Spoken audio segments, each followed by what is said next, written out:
Mutton কষা এইভাবে তৈরি করে নিন, দারুণ লাগবে। প্রথমে সাদা তেলে পেঁয়াজ, রসুন, আদা, টমেটো ভেজে নিলাম, ভেজে মিক্সিতে পেস্ট করে নিলাম। এবার সাদা তেলে গোটা গরম মশলা, তেজপাতা আর গোটা জিরে ফোড়ন দিলাম। ফোড়নটা একটু লালচে হওয়ার পরে মিক্সড করা পেস্ট করা মশলাটা দিয়ে দিলাম, দিয়ে এবার ভালো করে কষিয়ে নিলাম। কষানো হয়ে গেলে তেল ছেড়ে দিয়েছে, সামান্য একটু মিক্সির বাটিটা ধুয়ে জল দিলাম।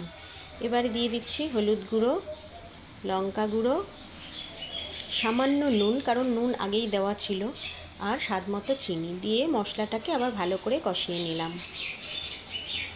মশলা থেকে তেল ছেড়ে এলে দিয়ে দিচ্ছি আগে থেকে নুন দিয়ে সেদ্ধ করে রাখা মাটনটা। এবার ভালো করে কষিয়ে নিচ্ছি।